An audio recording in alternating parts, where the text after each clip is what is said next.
Senhor Jesus Cristo. Toda a oração, todo o culto, tudo que nós fazemos, primeiro início de todas as coisas é em nome de Jesus. E ao terminar também, ele mesmo disse, né? Eu sou o caminho, a verdade e a vida. Ninguém vai ao Pai senão por mim. Então todos os nossos pedidos, seja de oração, seja de hino, de fazer o culto, qualquer consagração, tudo no início e no fim é em nome de Jesus. Aqui também um exemplo de completa consagração está em Mateus 20, 27 e 28. E quem quiser ser o primeiro entre vós, seja o vosso servo, tal como o Filho do Homem, que não veio para ser servido, mas para servir, e dar vida aos resgate de muitos.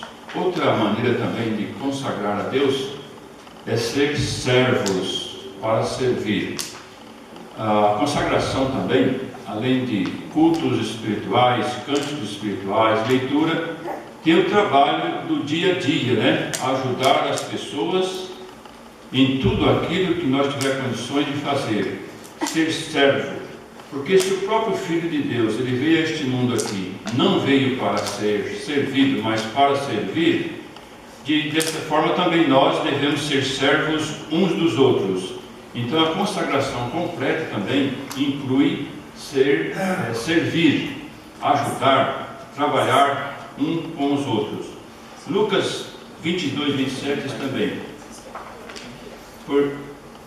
pois qual é o maior, quem está à mesa ou quem serve? Porventura não é quem está à mesa? Pois no meio de vós eu como o que serve. É uma pergunta assim, que olhando aparentemente no mundo ou aí fora, quem é o maior? O garçom ou aquele que está sendo servido? Assim, no pensamento daqui do mundo, automaticamente vai responder, não, o maior é aquele que está sendo servido. Mas, segundo a palavra de Deus, assim, mas no meio de vós não seja assim. O maior seja o menor. E o que serve como o que é servido. Aí diz outro pensamento aqui também, que Jesus ele pediu assim para os seus discípulos e pede para nós também, que haja em vós o mesmo sentimento que houve em Cristo Jesus. Interessante a gente analisar a vida de Jesus, desde o seu nascimento até a morte, o procedimento dele, como ele agia, como ele trabalhava, como ele se desgastava, como ele era servo. E assim, nós, como seus filhos, deve haver em nós o mesmo sentimento que houve em Cristo Jesus. Ele não se irritava com facilidade, ele era paciente em tudo, ele não mudava o seu temperamento quando era insultado, não mudava o seu temperamento quando era elogiado. Então, diz aqui que nós, como seus filhos, deve haver em nós o mesmo sentimento que houve em Cristo Jesus. Quando Cristo está em nossos corações, aí automaticamente vamos agir como Ele agiu e age até hoje. Aqui outro pensamento interessante também, falando sobre Jesus, ele diz, ele se esvaziou a si mesmo, assumindo a forma de servo, tornando-se semelhante a de homem.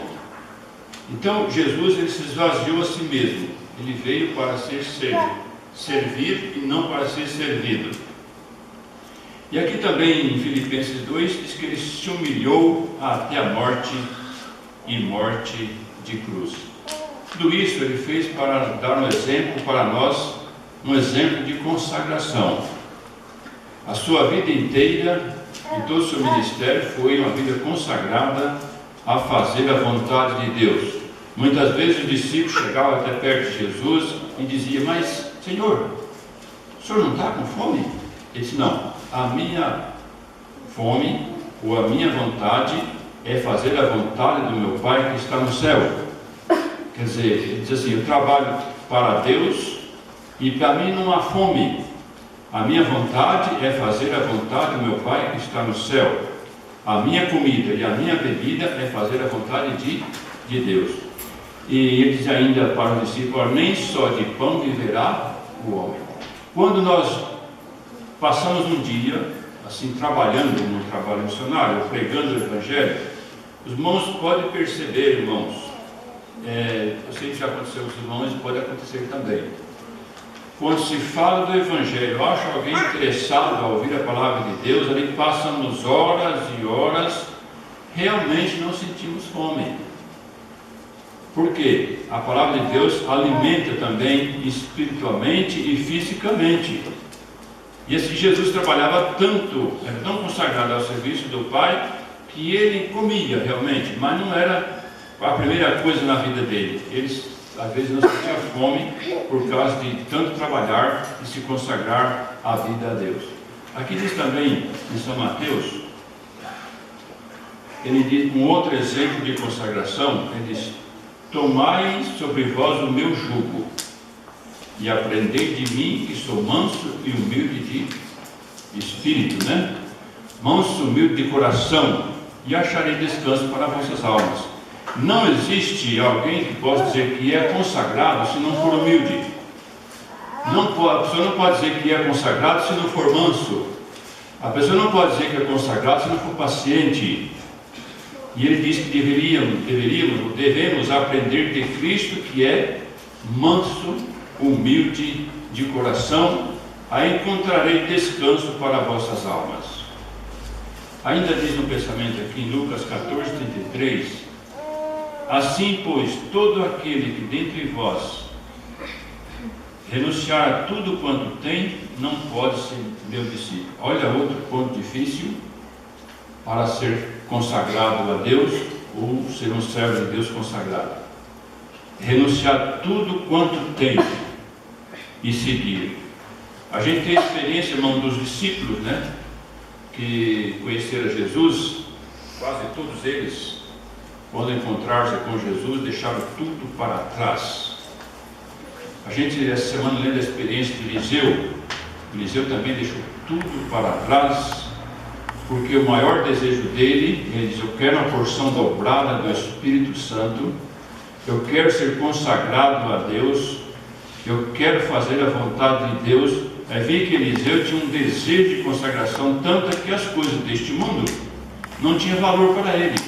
E ele andava constantemente ao lado de Elias, aproveitando todas as oportunidades para ser um servo de Deus consagrado. E ele começou ali um trabalho simples, né?